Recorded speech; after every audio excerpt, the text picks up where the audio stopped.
Hi friends, family, I wish I could be with you. I'm in the Niagara region, but it's a beautiful spring day, and this is the kind of environment that Steve just absolutely, he adored this.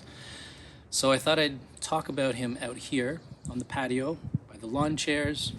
Maybe I don't know, I could use the barbecue as a pulpit, maybe. But hopefully these words make you remember him like I did. You know, when that big silver truck would roll up the driveway and the windows were down and the music was cranked, it wouldn't be too long before you'd hear, "Hey, how the fuck are ya?" And there'd be some dance moves or some singing or some rock star poses once he got out. And he loved. I remember Frank Zappa's song. He always quoted it. "I'm moving to Montana soon. Gonna buy me a crop of dental floss." He loved that one. There was always CCR or Zeppelin or Stones. They were in heavy rotation. But if I was home, he'd always throw on some Rush, and then he'd air drum all the way up the pathway to me with a cigarette hanging out of his mouth. And he'd be like, "Hey, can you try that drum solo, buddy?" But no matter how your day had felt, no matter what mood you were in, when Uncle Steve rolled into town, rolled up the driveway, the party had begun because he was about making you smile. And I think he did this from the very first moments of his life. Stephen John Dwyer was born in 1958 on August 24th. He was many, many weeks premature. He was 3.5 pounds. Now, I guess Grandma knew she was pregnant. That's a pretty small baby. But I remember Grandpa saying that when Steve was an infant, he could hold him in the palm of his hand. He said he felt like no more than 2 sticks of butter. And that's funny that that buttery color came to his mind because Steve was born with blonde hair. And my dad remembers pulling his little baby brother with these big brown eyes and golden curly hair in a wagon down the sidewalk in Elgin and getting all these compliments from the neighbors on this new Dwyer baby. But he was the seventh son to Ed and Joey, and he was just here to have a blast, and he made that known from the very first moments. I mean, Dad remembers when they lived across from the schoolhouse. Steve would run over to the fence line when he wasn't old enough to be at school yet, and he would stare into the playground, and he just wanted to play with his older brothers and sisters. And the teacher, Mrs. Townsend, she would eventually let him in, and he would play for recess, and then she would make sure he got home again until the next recess. And this was a cycle. This is a habit that Steve had. He just wanted to be in the fun. And my Aunt Kathy, she's about 16 months younger than him. And apparently they became partners in crime at a very young age. And I'm told that one morning when they were toddlers at breakfast, Steve just decided that he and Kathy should go to school. So they jumped down from the table and opened the door, walked into the school, into a class that was in session, sat down in their pajamas with jam all over their faces. So he was certainly in charge of the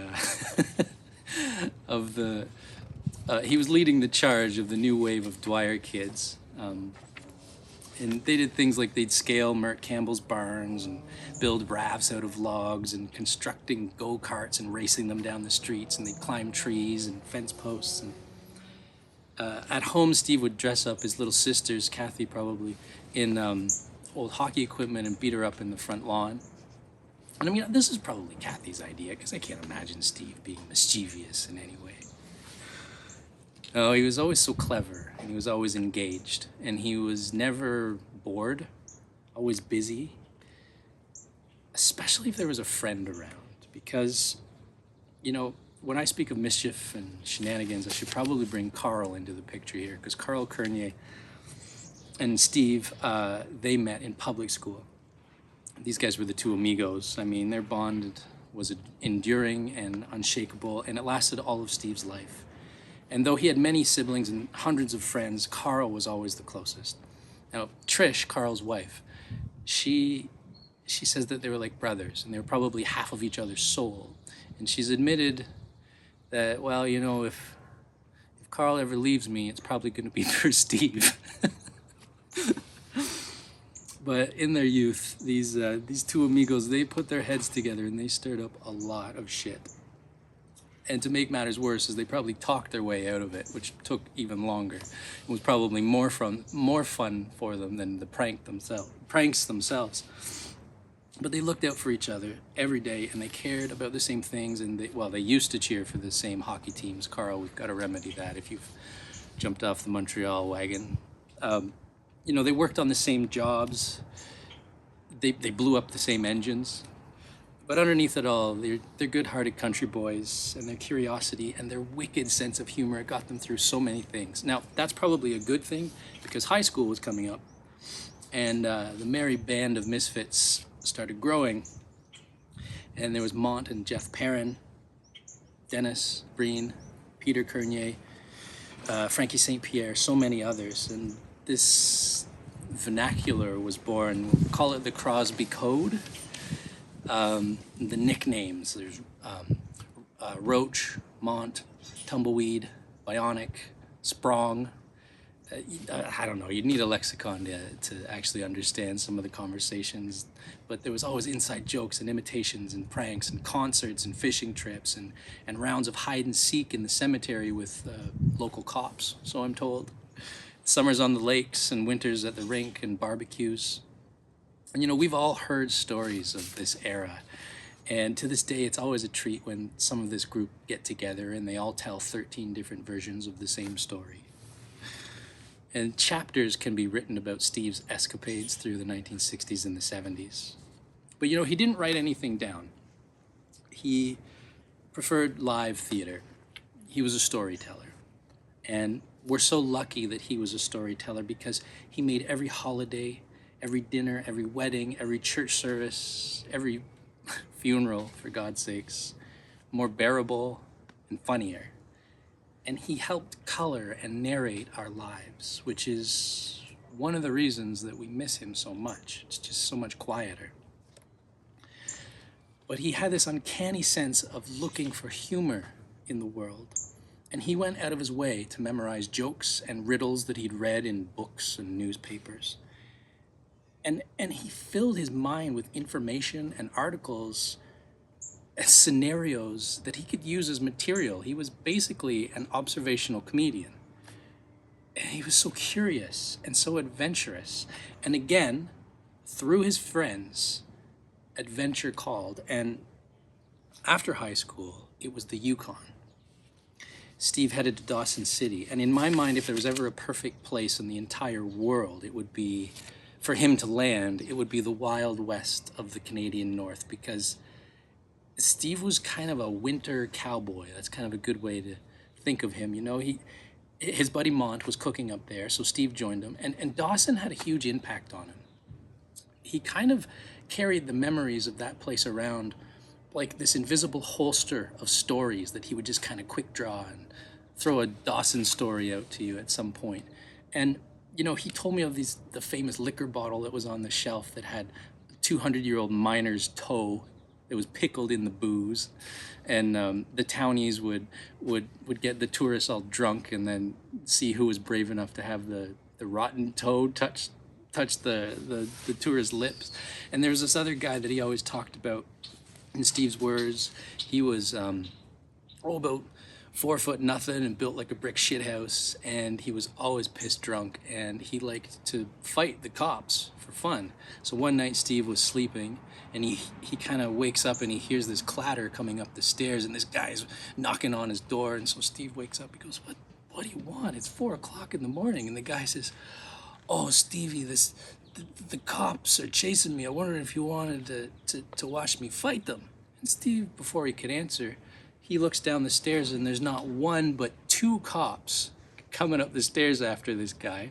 And his buddy rolls his sleeves up and takes a fighting stance, and he just gets in a crouch and says, oh, goody, there's 2 of yous tonight. And so I said, Steve, what did you do? Did you help him fight him? And he's like, oh, no, I watched him roll around on the stairs there for the cops, and he looked like he was doing pretty good, so I just went back to bed. But there was stories like that, kind of like John Wayne westerns that he loved. Steve was sort of a character from those westerns. He was restless in a way, and he'd seen the country, this huge country of Canada, more times. He'd crossed it more times than once.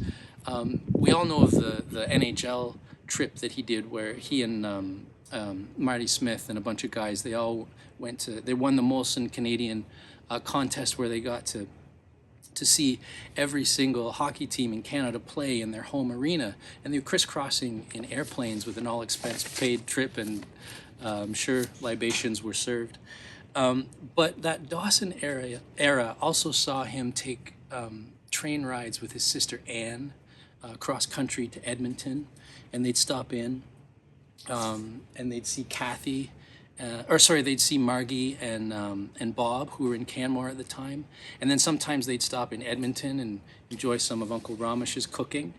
And Steve, he always had a crew of people with him, and they were worried, I think, one time that there wouldn't be enough food, and Steve said, "Oh no, you don't know Ramesh. Ramesh can feed 12 people with about 2 pork hogs." So he loved Ramesh for that, and he loved food, and that passion kind of brought him back east. And in the early 80s, he started cooking at the San Lorenzo Italian restaurant in Toronto. And this is not, this wasn't flipping burgers. This was primo stuff. I mean, I think he studied under a guy named Guido, who was the owner. And this was, high cuisine and gourmet stuff. And it made, I think it made eating out with him for the rest of his life a little bit of a chore, because his standards were so high, and he was always very concerned about quality and also quantity. He wanted to make sure he got enough. But I mean, food was one of his passions. I mean, why wouldn't it be? Because he was trained by one of the best on the job, and not many people can actually say that they have served Alex Van Halen at a birthday party, or not many people have had their photo in the Toronto Star with Pavarotti, as Steve did. As a satisfied customer, he had served Pavarotti, and I'm sure that he got along well with him. He probably had Pavarotti convinced that he was Italian himself. But time marched on, and there was new phases, and Steve traded the big city for the Big Hill Road in Sealy's Bay. He married Marilyn in 1984, and then Tamara was born in 85, and they moved to the Big Hill. And I'm really glad that they did, because that is the era that I start remembering. I came around in the 80s as well. And I remember the weekends and the watermelon picnics that we would have, and playing on the tire swing and terrorizing the ducks behind the barn, and firing hoses and water guns all over the yard. And Steve not only let my brother Josh and I run free, but he joined in with us, and he egged us on. And then Whitney was born in 1986 with those same big brown eyes as her dad. And, the family adventures began then, because the girls, he loved them, he adored them, he treated them to camping and fishing trips, and every museum in the province, and cookouts and Christmas mornings and birthday parties and graduations, and apparently one unforgettable costume he made for Halloween called the horny hose bag, which I'm sure there's pictures of somewhere. But the truck was always fired up every morning, and AC/DC was blasted, and Jimi Hendrix and Johnny Cash, and soundtracks of Bob Dylan, coming from the tape decks. And he was always on the go. And time passed, and Steve and Marilyn split, as sometimes happens. But he never missed a chance to tell the girls that he loved them, or to spend time with them and support them. And his concern or his frustration was only ever to make life better for them, and to make sure that they were having a good time. And so he moved out to the cheese factory on McCann Road, and then to the big Sherwood house. And he found a companion in Andrea, who he had known from the area over time, over the years, and she was back and forth from Jersey. And they bought a house in Crosby, the house in Crosby in 91. And I remember they visited me in Montreal, and we had a blast. We had a fun time. My mom and dad and Andrea and Steve, we went to restaurants, and they came to the theaters I was playing. And I know that Steve always wanted to visit Jersey more, but he just, he hated crossing the border for many reasons. It stressed him out. You know, he was such a homebody. He was such a country boy.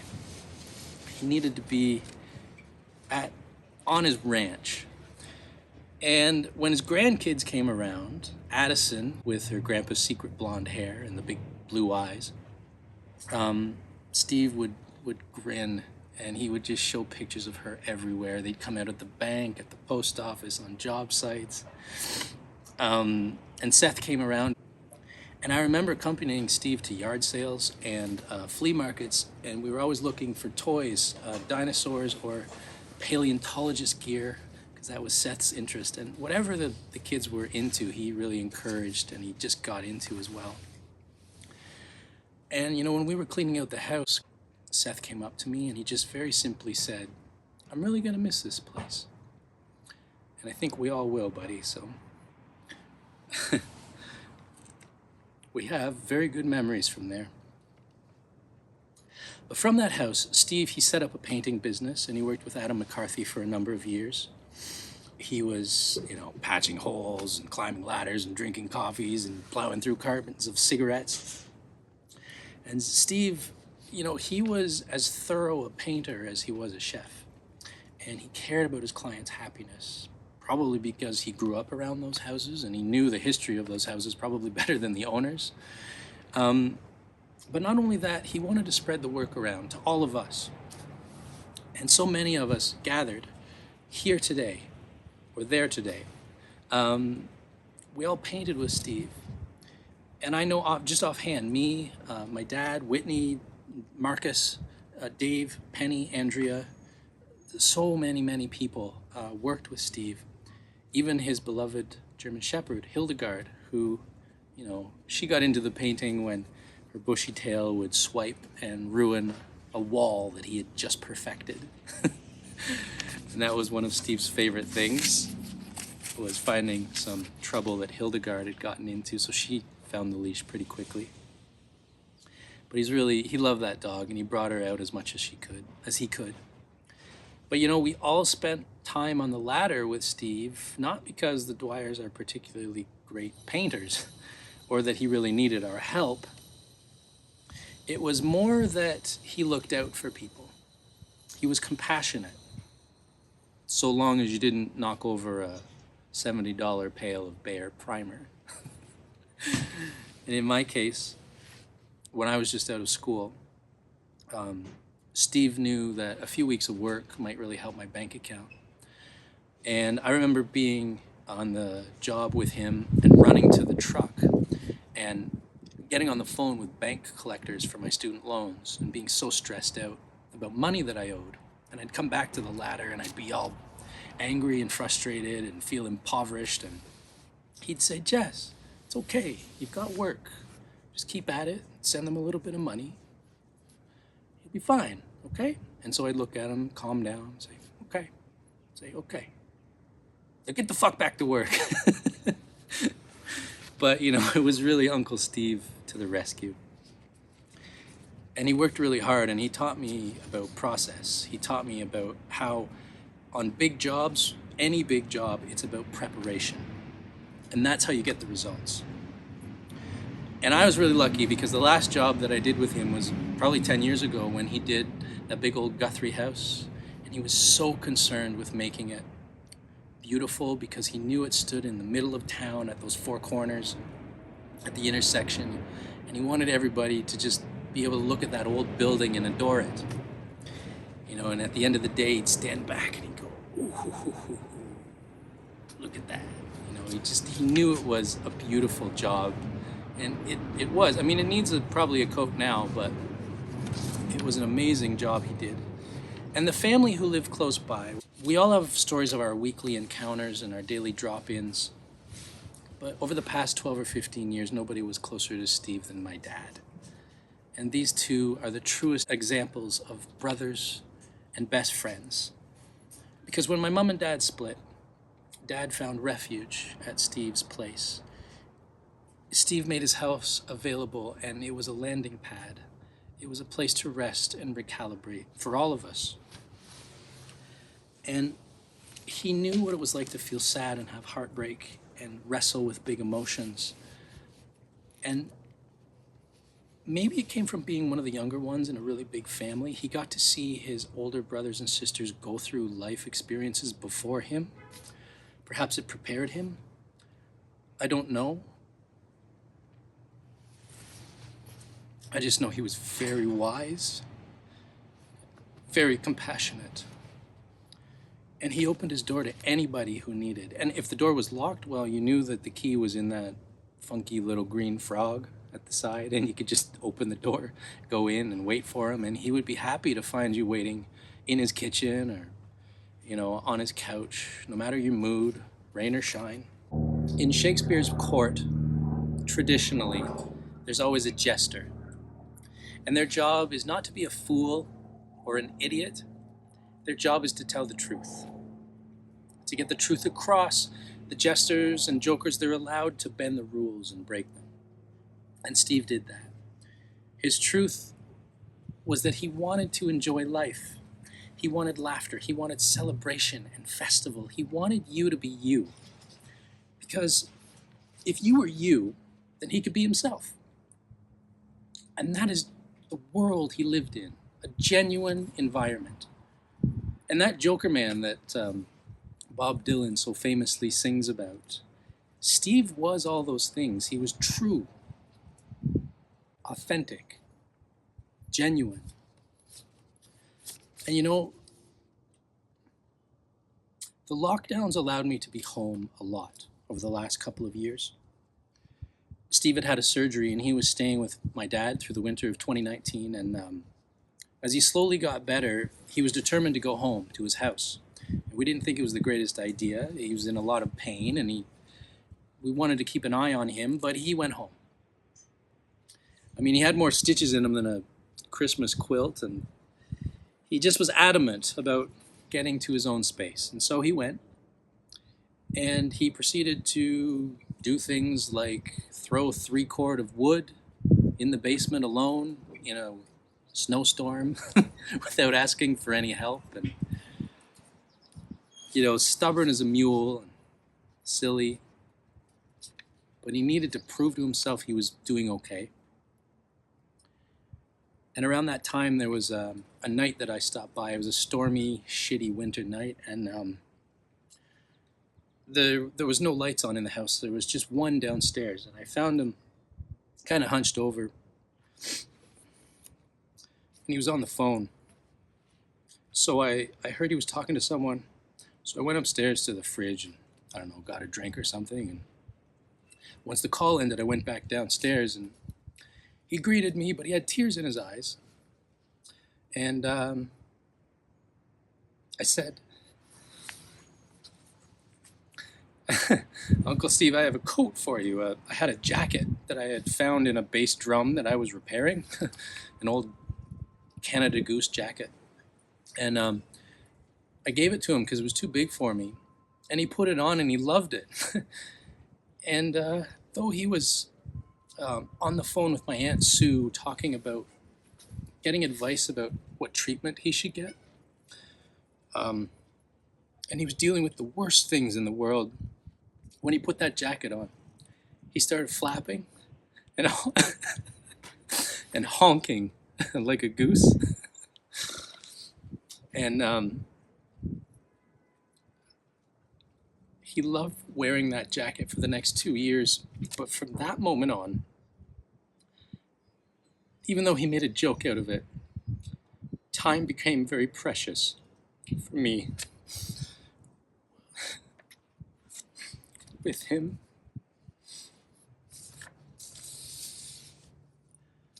So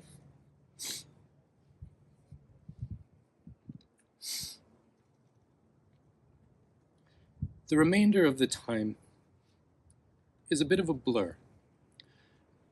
And so I just want to tell you what I know.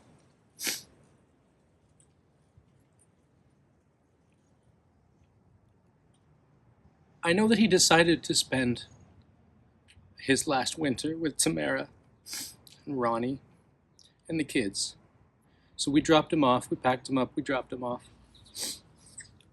And I know that my dad and I prepared a room for him in the basement in case if things went downhill quickly, he would maybe want to be close to us. And so we fixed the walls up and painted them and repaired them. It took a couple months to do it. And we repaired them with all of the skills that Steve taught us. And we were pretty proud of the work. It was an option for him if he wanted it.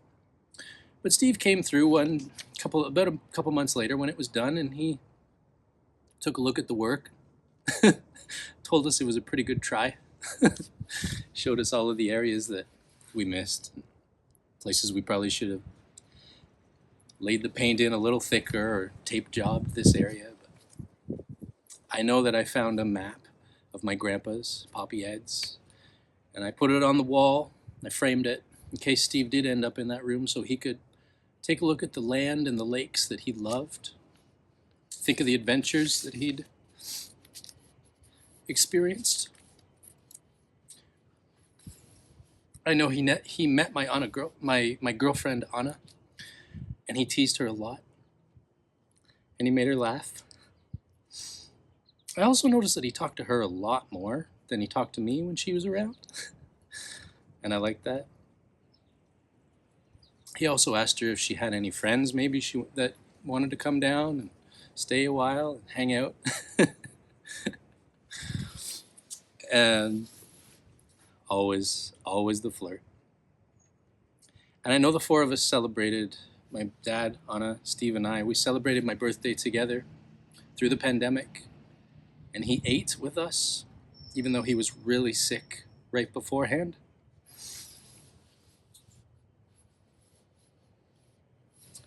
And I know he was the first one that I showed my motorbike that I was really proud of.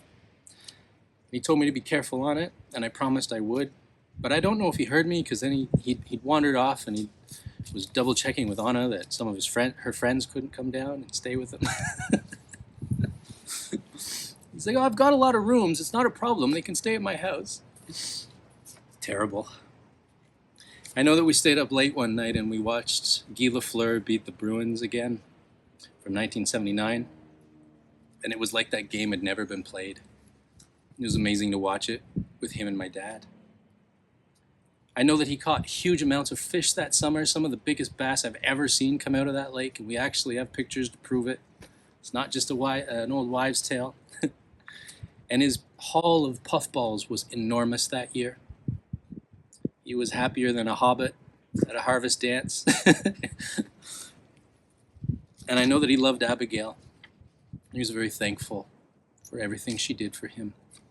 And I know that he loved and he trusted Dennis. And I don't know what our family would have done without Dennis in those final days. Thank you, sir.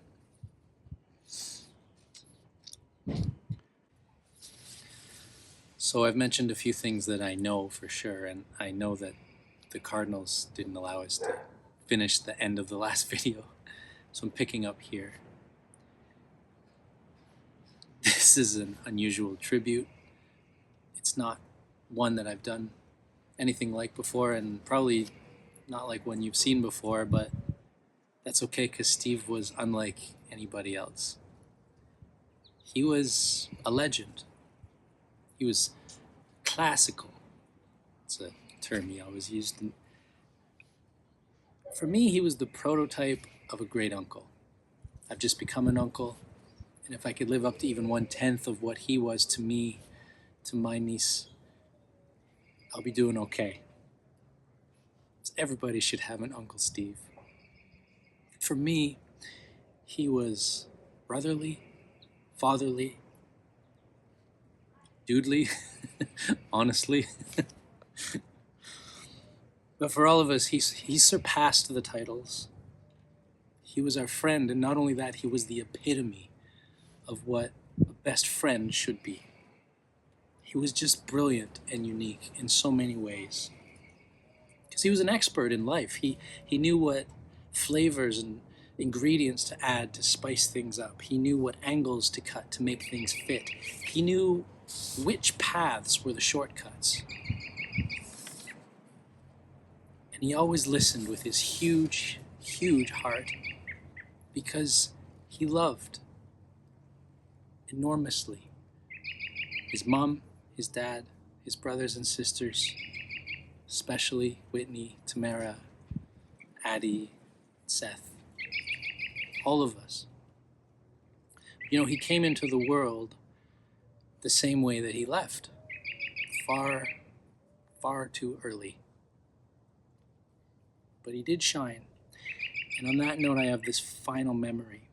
On the night that Steve left us, Anna and I were at my father's, and we went to bed late, 2 or 3 a.m. Our hearts were hurting and our minds were reeling, and we were just laying there in the dark, and then out the window there was this very bright flash, extremely bright, middle of the night. It was like a camera, and I thought somebody was maybe outside, like in the yard. And the flash came again, and it was a little closer, and it was by the garden this time. So I sat up, waited for a while in the dark, and then there was a third flash. It was really weird. So I got out of bed, and I walked to the window. And I leaned down, and in a flash, I saw this tiny little yellow firefly in the middle of the glass. And then it danced up to the right, danced up to the left, and every time I followed it, it would appear somewhere else. It was an illumination that I'd never seen from a firefly before. Maybe we were tired, but it was like a game. And Anna and I started laughing. There was no other fireflies in the yard. It was the first one that I had seen that season. And then it settled down right dead center in the middle of the glass. And it just started blinking at us, pulsing. And we sat there on the bed, and we held hands, and we just watched it. You know, maybe somehow that happy little golden guy was standing on the other side of the fence. He was watching, waiting, blinking, just, wanting to play with us one last time. Was he saying goodbye? Maybe. Might have been saying, "Hey, how the fuck are ya?" We all loved him so much. We miss him more than any of my words can say. Thank you, Uncle Steve, for all of the light that you gave us.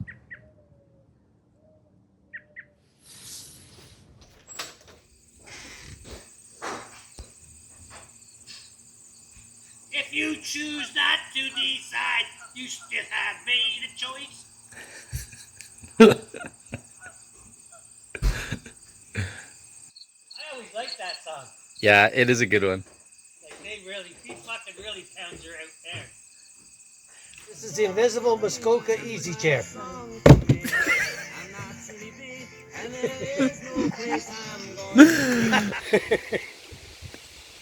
Okay. An Irishman came over to New York to meet his cousin. His cousin decided, hey, I'm going to take him to a baseball game. But he's never been to one before. See what he thinks of that. So they're at the baseball game and the batter's up. And he hits a ball out there. And the crowd is yelling, run, run, run. And he makes it to first base. So the Irishman, wow, that's pretty neat.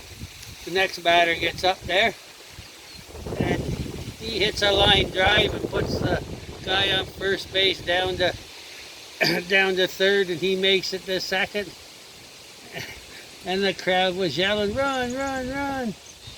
So the young Irishman, he thought that was pretty neat. The third guy gets up to bat.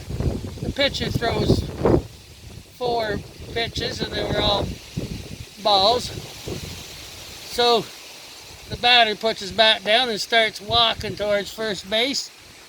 And the young Irishman yells, "Run, run, run!" And his cousin says, "Oh no," he says, you don't yell run. He got 4 balls." And the guy says, "Walk with pride, man, walk with pride."